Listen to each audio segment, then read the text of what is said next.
Even the search engine DuckDuckGo, which you may use because they promised you that they would not use algorithms to suppress your speech or track your searches online, has joined the herd.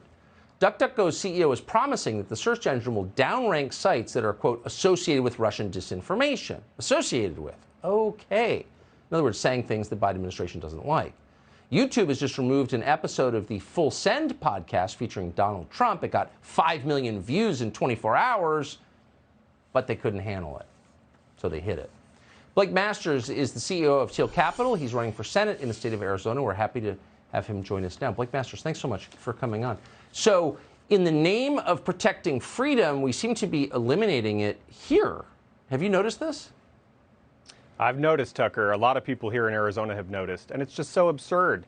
I mean, DuckDuckGo is supposed to be the free speech search engine, right? That's its entire point. But now they've decided to censor whatever they say is disinformation. And sorry, but that makes them no better than Google. You know, just another ideological tech company that wants to censor and manipulate. I mean, what a joke.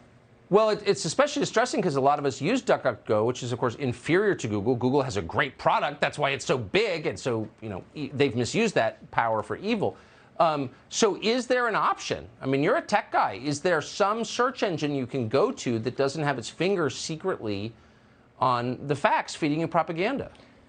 Well, we're running out of options. I mean, I do recommend the Brave browser and the Brave search engine now. But, you know, here's the thing. I think we can acknowledge that, yeah, propaganda exists, misinformation exists, lies exist, and those are bad. And remember, Tucker, the vast majority of Democrats in this country believe that Russians hacked voting machines in 2016 to elect Trump.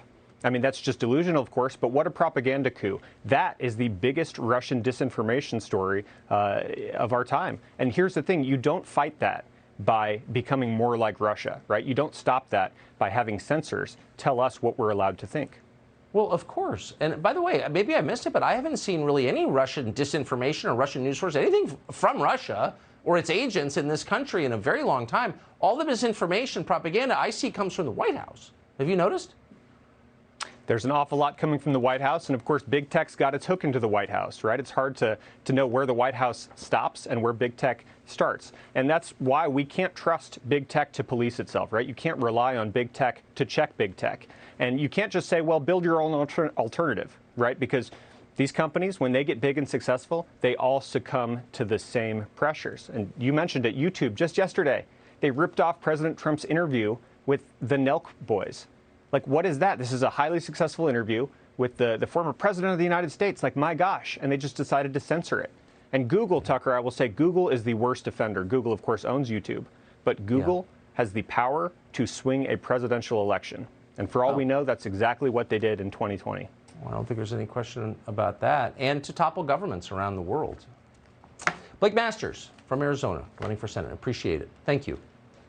Thank you. Hey, Sean Hannity here. Hey, click here to subscribe to Fox News YouTube page and catch our hottest interviews and most compelling analysis. You will not get it anywhere else.